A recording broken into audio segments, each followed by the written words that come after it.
Despertando a consciência. Esse é o nosso canal, aonde fazemos reflexões sobre a saúde, sobre a consciência, sobre a espiritualidade, sobre aquelas coisas que nós precisamos usar como ferramentas para alicerçar o nosso processo evolutivo, o nosso crescimento como ser humano, a nossa condição de criadores, de co-criadores com o próprio Criador, o Pai Celestial, que criou tudo que existe e que nos criou para que nós também tivéssemos a oportunidade e a felicidade de coparticipar com Ele da criação. E nós estamos aprendendo que podemos, de fato, ser co-criadores, porque nós somos seres importantes para Deus, somos seres importantes para a vida e somos irmãos de todos os seres criados que existem na face do universo. Não é só na face da Terra, é no universo inteiro. Existem seres que nós desconhecemos, que não sabemos nem como são, mas que também são nossos irmãos, porque descendem da mesma origem divina, da qual todos nós fazemos parte.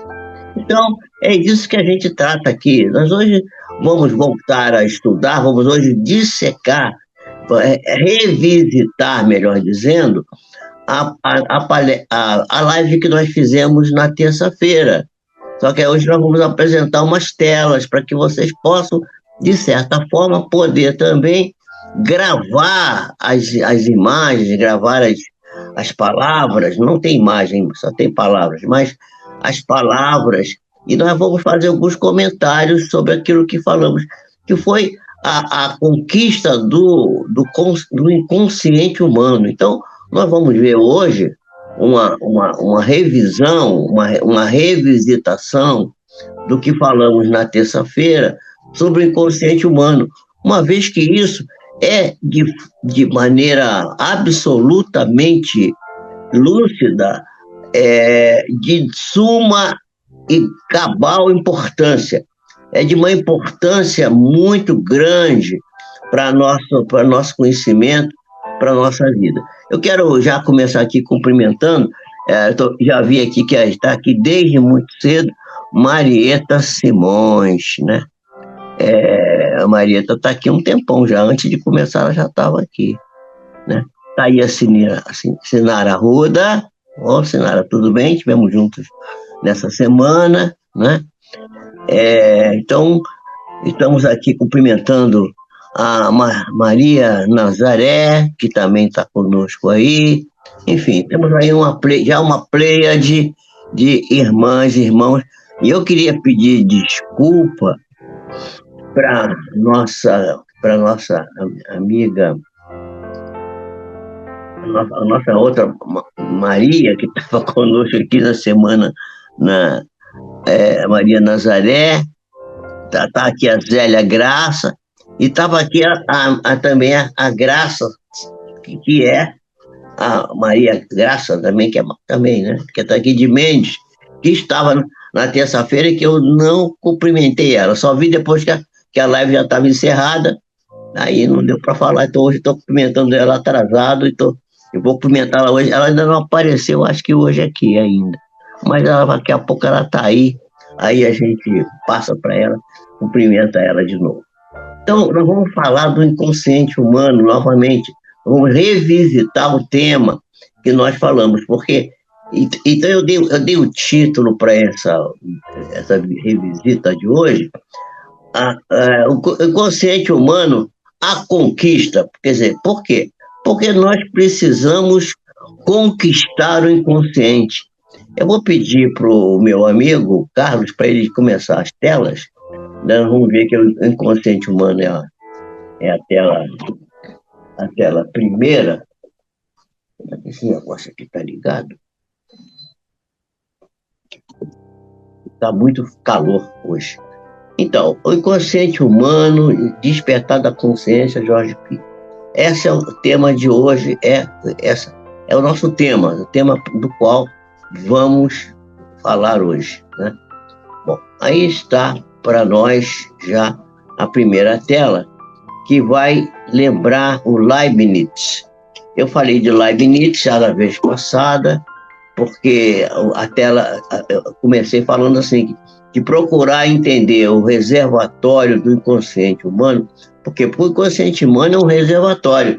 Eu até citei aqui aquela imagem que eu mostro sempre, que eu ia mostrar hoje, mas acabei esquecendo de colocar, que é do iceberg, mostrando que a pontinha do iceberg fica do lado de fora, que é a parte, digamos assim, consciente, e a parte maior da pedra, que fica submersa, está lá debaixo da água, e você não vê, que é a parte inconsciente. Isso é uma metáfora da consciência humana, né? Então, a gente procurar entender esse reservatório que está dentro desse inconsciente, né? Fazendo um paralelo, né, do inconsciente com o consciente, vai se esclarecendo na nossa vida, de acordo com aquilo que a gente vai estudando, de acordo com o entendimento que cada criatura vai tendo das coisas que acontecem. E isso tem sido realmente uma luta muito grande dos grandes estudiosos. A Joana de Ângelo vai dizer que a labuta afanosa, quer dizer, labuta afanosa quer dizer, haja luta nisso, né? De pensadores, filósofos, estudiosos, através de todos os tempos.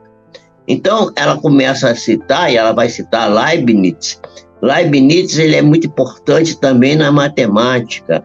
As equações de nível, vamos dizer assim, superior, né? Cálculo diferencial, cálculos e outros cálculos mais sofisticados, deve-se basicamente a esse grande filósofo matemático, que nasceu lá pelos 1600 e bolinha, lá, 1600 e pouco, né? E ele vai criar essa teoria, a teoria das mônadas, que é uma teoria muito interessante, porque ele vai falar que as mônadas são as estruturas que vêm desde que constitui a matéria e que vai se desenvolvendo até chegar à consciência superior e absoluta, ou seja, Deus. Quer dizer, ele vai chamar de mônadas essas estruturas que vão se desenvolvendo. E então essas estruturas, elas têm início assim com Leibniz, uma nova formulação da ideia do que seja essa ideia do reservatório imenso de conhecimentos que estão íncitos dentro de cada um de nós. Todos nós estamos plenos, estamos cheios desses conhecimentos que foram arrecadados, que foram amealhados, que foram aprendidos no correr dos tempos, né? Então nós vamos adiante aqui e vamos ver que depois vem Hegel. Ela vai citar Hegel, né? Hegel é o homem que vai falar sobre a questão da tese, da antítese ou antítese e da síntese. Quer dizer, todo pensamento pode se transformar numa tese, mas toda tese tem uma tese que é contrária a ela, quer dizer, que é o antagônico dela. Exatamente dessa mistura dessas duas ideias, aquilo que é, vamos dizer, a tese e a antítese, vai surgir a síntese, que é o ensinamento verdadeiro. A gente pode, por exemplo, dar um exemplo disso. Vamos citar aqui. Sócrates disse que nós deveríamos cuidar sempre de si mesmo, cuidar de si próprio. Tanto é que Sócrates vai sugerir o conhecimento de si mesmo. Quer dizer, você conhecer a si próprio é muito importante. Mas Aristóteles, que vem depois dele, vai dizer que a gente tem que cuidar do outro. Quando a gente cuida do outro, a gente está cuidando também da gente. Então, isso é uma tese, a tese de Sócrates.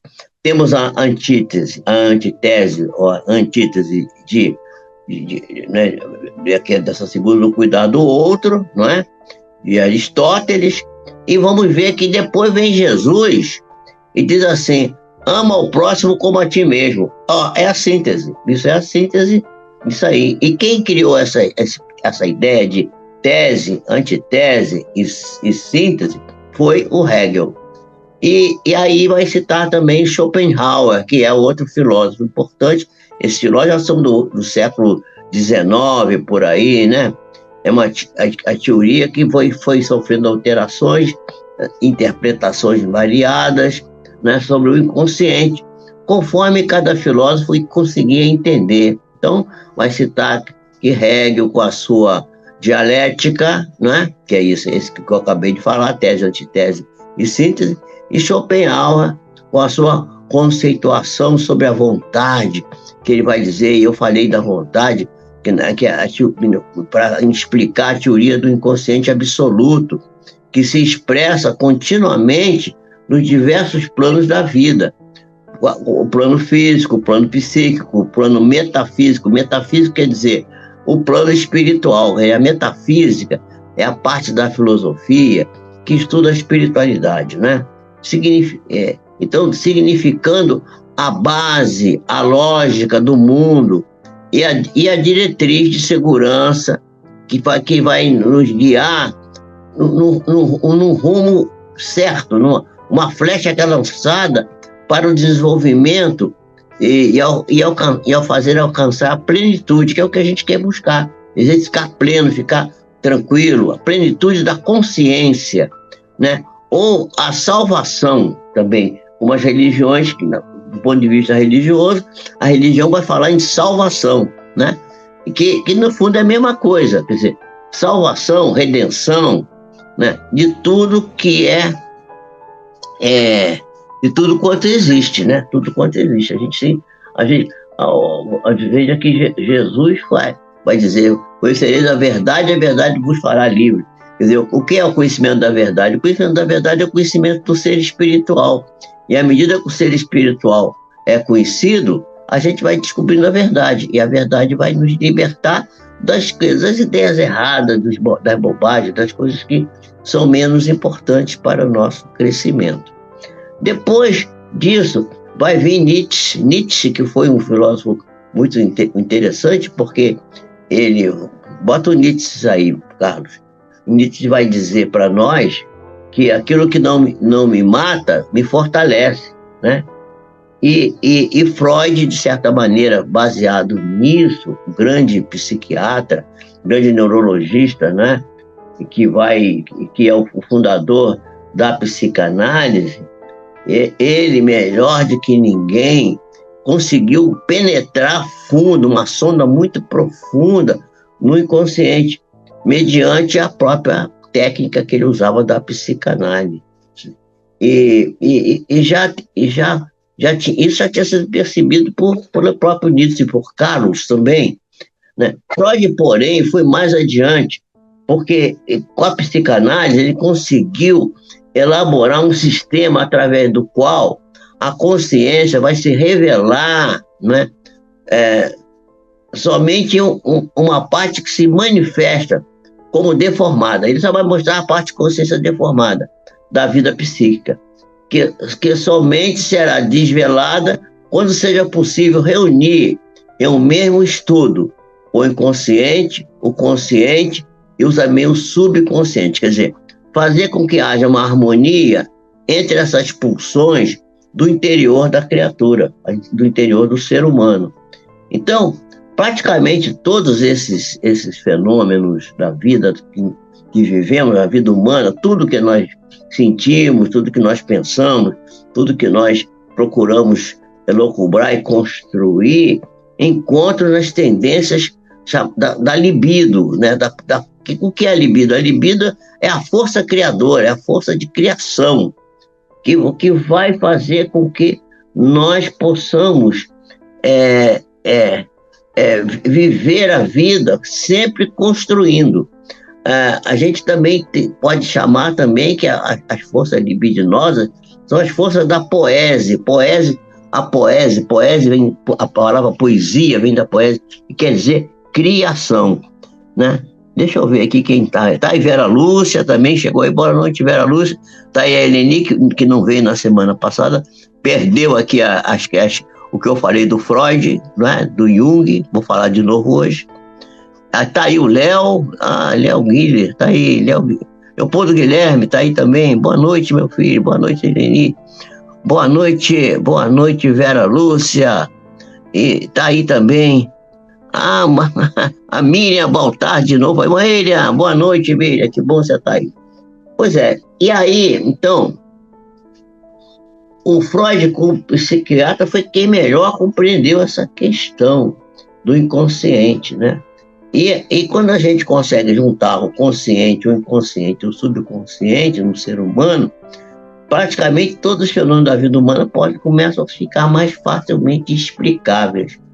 E porque tudo passa pelo inconsciente, porque o inconsciente ele atua, vamos dizer assim, a gente tem 20% de conscientes, estou exagerando, porque é menos, e 80% é inconsciente. A gente faz um monte de coisa que é inconsciente, né? E a gente vai sentir que o superconsciente, que é a censura, que é a educação, que é essa parte que vai bloquear, de certa forma, as questões do inconsciente, porque tenta trazer do inconsciente para o consciente, e à medida que os fenômenos vão saindo do inconsciente e vão se tornando conscientes, e esse é o trabalho do psicanalista, do terapeuta da mente, né? Tornar aquilo que está inconsciente consciente, a pessoa passa a administrar melhor a vida e as coisas passam a dar mais certo. Então, e depois prosseguindo então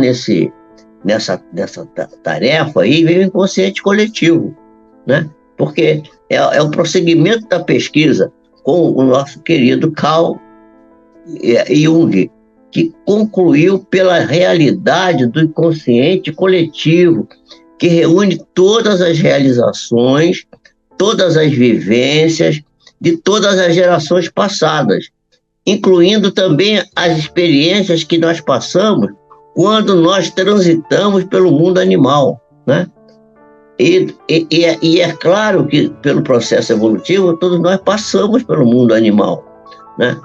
E apresentamos, então, as consequências do que a gente está vivendo hoje. São resultado, muitas delas, das experiências que nós vivemos nesse processo, nessa atividade evolutiva. Então, se a gente prestar muita atenção, nós vamos ver que o inconsciente está ligado muito e esse consciente coletivo, principalmente do Jung, ele está ligado com o processo reencarnatório. Ele não podia estar falando sobre reencarnação, que ele seria, vamos dizer assim, defenestrado, seria expulso de lá do conselho onde ele estava.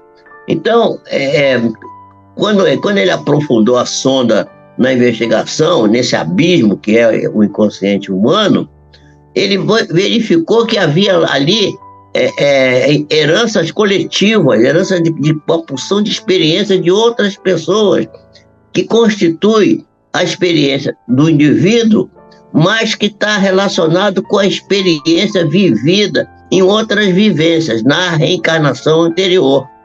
E aí isso proporcionou a ele, e proporciona a nós, como seres humanos, armazenar as conquistas, mas não só as conquistas, também os erros, também as defecções, também os prejuízos que vão permanecer na nossa memória, que não é a memória do cérebro, é uma memória extracerebral, né? Que está no perispírito, que está naquele do corpo espiritual, o corpo do qual Paulo de Tarso fala, chama de corpo glorioso, né? O corpo de luz que todos nós temos.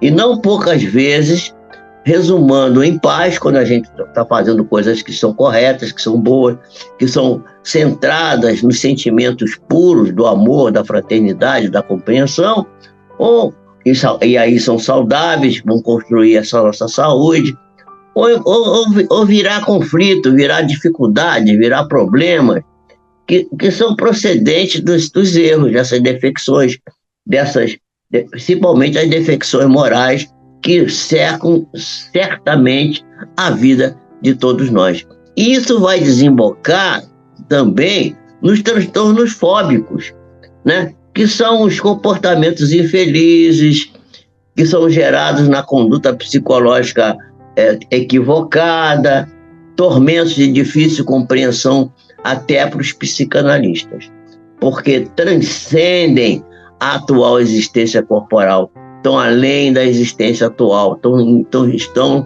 localizados no corpo espiritual, vindo de outras experiências transatas, anteriores a essa que a gente está vivendo agora. E que são absorvidos pela personalidade atual, que se apresenta às vezes conflitiva, vamos dizer assim, nervosa, agitada, mal resolvida, mal construída, sofrendo às vezes problemas muito difíceis de serem acertados. E aí vão se instalar na pessoa esses problemas e vão se refletir exatamente na capacidade criadora, que é a libido. Por isso que o Freud falou tanto do sexo, porque ele só via na libido o sexo. Mas o sexo é força criadora. Mas então essa força criadora é sensual, sexual propriamente dita, mas é força criadora no sentido geral, na arte, na ciência, em todos os campos do conhecimento humano, né? E isso acontece porque a nossa libido ainda está eivada de uma vigorosa herança dos instintos animais, dos instintos primários, que ainda vigem em nós e que são responsáveis por imensas distonias, ansiedades e esses transtornos fóbicos, medos, né? Medo disso, medo de altura, medo de espaço aberto, medo de entrar no elevador. Eu tenho paciente, eu trabalhava num prédio que tinha elevador, tinha paciente que subia 3 andares de escada para não subir de elevador, que tinha medo. Achava que o elevador ia parar, ia ficar sufocar, ia cair, ele ia ficar preso, ia ficar no escuro. Então, as pessoas têm medo, são os medos que são inconscientes, quer dizer, a pessoa tem medo, não sabe nem por que tem medo, né? Eu costumo brincar, dizer assim, a gente não deve ter medo de nada. O único medo que a gente deve procurar ter, e esse é o medo que é protetor, é o medo de ter medo. Não tenha medo de ter medo, nem procure não ter medo. Então, nos transtornos fóbicos, nós vamos encontrar a busca pela terapia, que vai nos levar à autoconsciência, né? Então, a buscar a terapia para que a gente desenvolva a autoconsciência constitui o recurso mais importante para a nossa aquisição de saúde, para a nossa saúde, para a saúde mental, para a nossa harmonia, que é independente de doenças físicas, né? A gente vai ver que isso tem um pouco a ver com as doenças físicas, né? O espírito, gente, é o arquiteto seguramente do seu próprio destino, por meio das condutas que ele se impõe. Ele faz isso ou faz aquilo, e isso vai dar um resultado positivo ou negativo de acordo com a questão.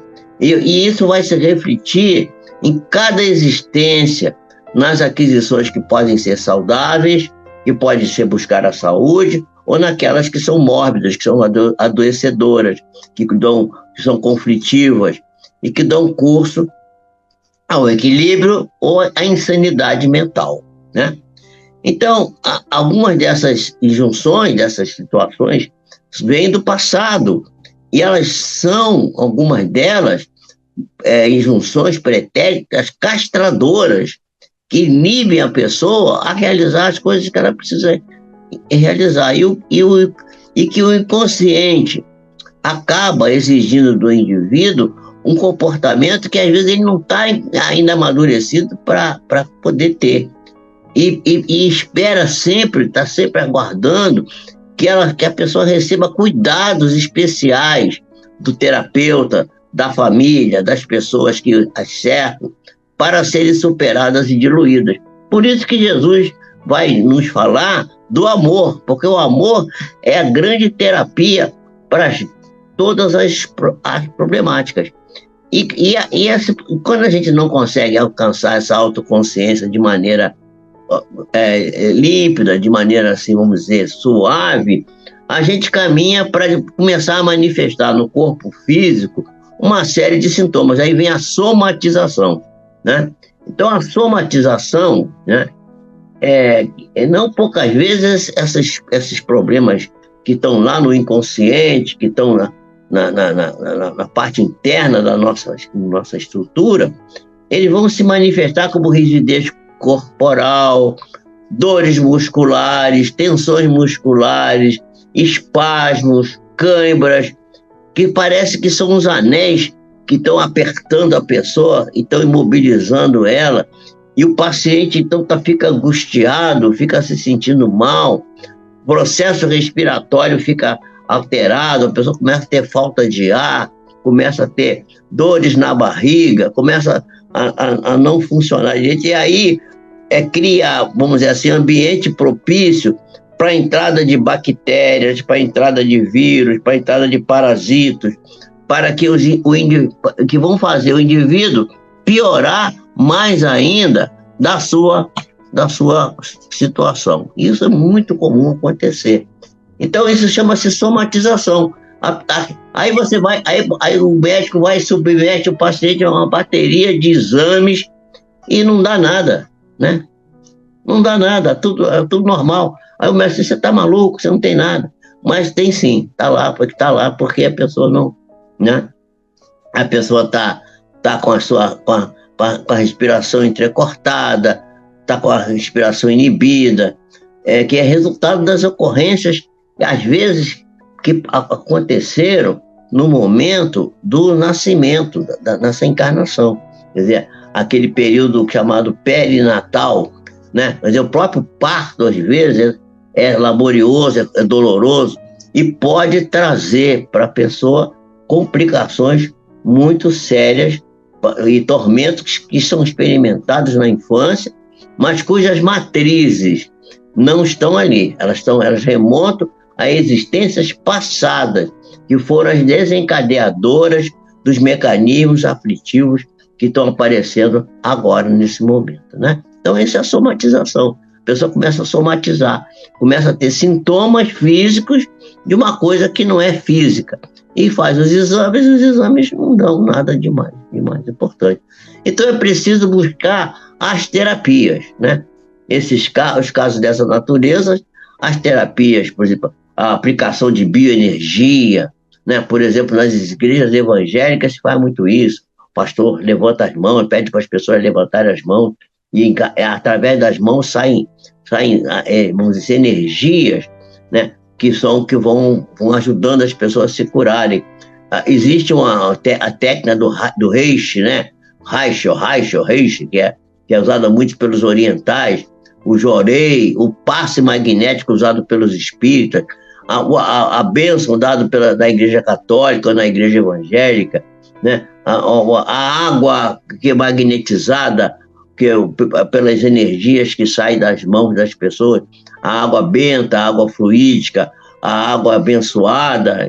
A água é um meio fantástico vamos dizer assim, de recolher essas energias preciosas que propiciam a libertação da pessoa e propiciam a libertação dos movimentos quando o corpo está meio endurecido, a aceitação das próprias limitações que o corpo às vezes traz, rompendo esses elos que são retentores e facultando uma integração harmônica da criatura, levando o ego, que é a parte, vamos dizer assim, material, a se encontrar harmonicamente com o self, que é a parte espiritual, sem prejuízo psicológico para o ser consciente. Tudo vai se harmonizando através da terapia. E os terapeutas, os psicoterapeutas, os psicanalistas, os terapeutas comportamentais, todas essas criaturas são verdadeiros, vamos dizer assim,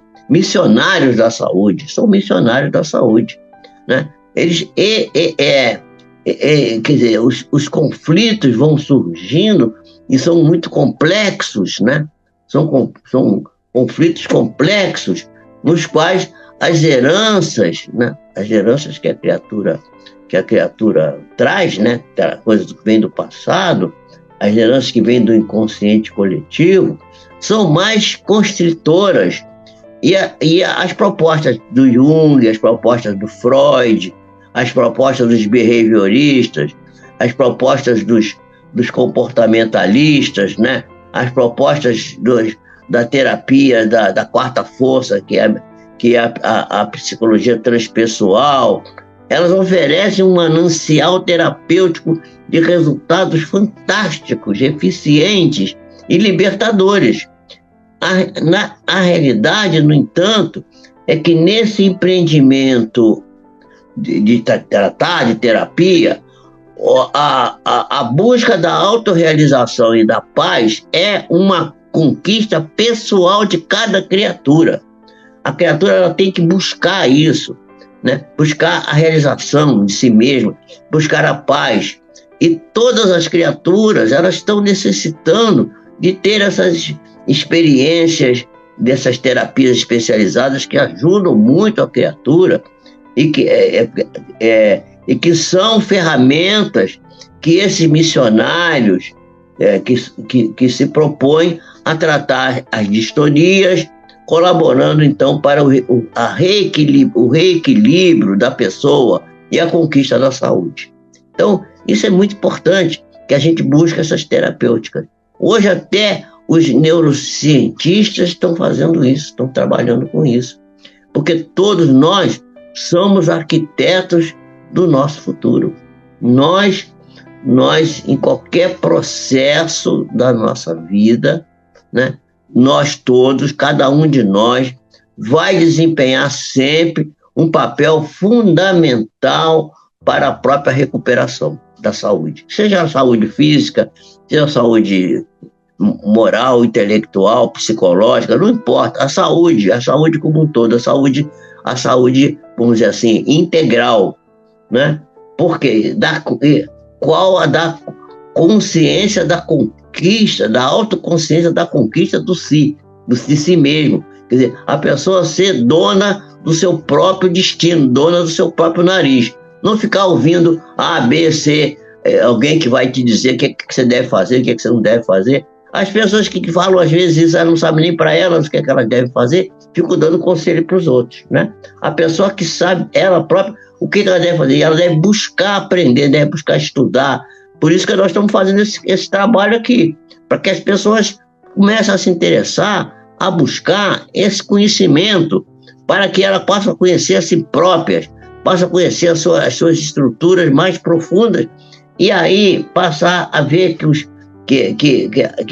a paz, a saúde real, a paz legítima, possa devagarinho ir se instalando nos painéis da sua existência, nos painéis da sua mente, né? Facultando a essa pessoa alegria, facultando a essa pessoa plenitude de viver. Hoje eu recebi uma pessoa que falou assim: sabe por que eu gosto de você? Falou para mim: por quê? Você está sempre rindo, está sempre com a cara boa.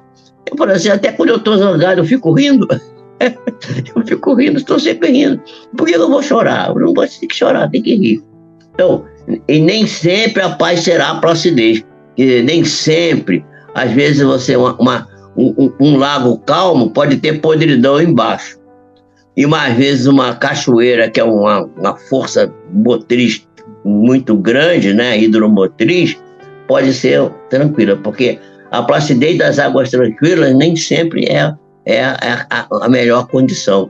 É porque às vezes repousam sobre as águas tranquilas, estão repousando sobre a decomposição orgânica, e lá debaixo daquilo tem morte, tem coisa ruim, tem coisa ali que não é boa. Se passar pegar um pauzinho e sacudir a água daquele lago tranquilo, pode subir um bocado de sujeira, qual sucede nas regiões pantanosas, nos pântanos. Isso é muito comum acontecer. Então, a conquista da paz e da consciência, ela é resultante da gente buscar a conscientização de si mesmo, sem muita aflição, sem choque, com o inconsciente que irriga a nossa mente de ideais superiores e vai estimulando as realizações que são nobres, que são elevadas, que são de bem-estar.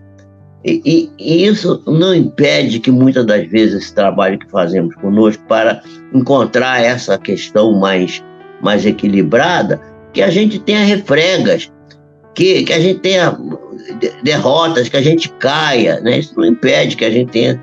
E a gente às vezes pode se desequilibrar, né? É preciso que a gente procure manter sempre o equilíbrio diante dos desafios e manter a confiança no desempenho das tarefas que tem que fazer. Mas nem sempre isso é possível. Mas se a gente vê que não aconteceu, a gente volta atrás e começa de novo até chegar no ponto certo. Lembrar do Nietzsche, que nós falamos no começo. Nietzsche dizia: aquilo que não me mata, me fortalece. Cada vez que eu levo uma pancada, eu fico mais forte, mais rígido, mais capaz de resolver minhas questões. Então, a gente vai fazendo a superação das fases dos conflitos gradativamente. E aí a gente vai constatando, vai verificando a excelência dos resultados do esforço que a gente faz. Esforços esses que são cotidianos, que são permanentes, e vamos nos manifestando cada vez com mais bem-estar, com alegria, com boa resolução. Então, o rumo ao futuro, o que fazemos? A marcha da evolução na qual nós nos encontramos não cessa na autorrealização e na paz. Você conseguiu, estou realizado, estou em paz, tal. São um momento, são um clímax, faculta a nós uma situação de bem-estar, mas isso abre, porque toda conquista, quando chegamos a um determinado resultado, sempre abrimos caminho para novos cometimentos, né? Então, abrem-se novos painéis de progresso, porque a marcha para o infinito ela é inestancável, ela é inexorável. Nós temos que continuar caminhando, porque o processo vitorioso ele vai sempre adiante cada vez mais. E o espírito vai se despir das escamas. Que escamas? As escamas pesadas do ego, né, que são resultantes das encarnações mal resolvidas, e vai consolidando o self, que é o ser espiritual, que vai alcançar as cumeadas dos altiplanos espirituais para poder levantar, para abrir as asas, as duas asas que vão fazer a pessoa voar, né, no caminho da felicidade plena que Jesus prometeu para nós, né? Levantar voos audaciosos na direção de quem? De Deus, na direção do Pai Celestial, né? Maria das Graças, você chegou aí, meu amor. Eu não cumprimentei você na semana passada, me perdoa. Então, estou cumprimentando você hoje ao quadrado, duplamente. Seja bem-vinda. Né? Então, nós temos que pensar que o self, ele vai alcançar condições muito elevadas na direção de Deus. E o Senhor da vida, Deus, nosso Pai, ele lá está nos aguardando nos milênios dos ervos. O que é isso? Como Jesus prometeu, né? Dizendo que nós não tivéssemos preocupação, porque ele estaria conosco até o final dos tempos. Deus não está até o final dos tempos, porque não tem o final dos tempos. O final dos tempos é aqui na Terra. Mas Deus está nos milênios dos ervos, quer dizer, na eternidade, esperando por nós para nos abraçar e nos dizer assim: vem para casa, filho amado, que nós estamos te esperando há muito tempo. Deus nos abençoe, nos faça felizes, nos dê a sua paz e que nós possamos refletir sobre esses conhecimentos. Eu voltei a falar do inconsciente, praticamente hoje eu repetia a live da terça passada, mas deu um outro enfoque para que isso fique bem fixado. Quem tiver a oportunidade de maratonar lá e olhar a live de terça-feira, não tem slide lá, eu só falei. Mas vocês vão ver que praticamente, com outras palavras, eu disse as mesmas coisas que disse hoje. E espero que isso tenha sido útil, que vocês tenham ânimo, boa vontade, força de trabalho, força de realização, que caminhem com segurança para vencer na vida de vocês todas as dificuldades que surgirem, porque a dificuldade aqui é o nosso grande, vamos dizer, alavanca que bota a gente para frente. Sem dificuldade a gente não tem graça, não adianta nada. Deus nos abençoe e nos proteja. Um excelente fim de semana e que a paz do Senhor esteja entre nós, hoje e sempre. Que assim seja.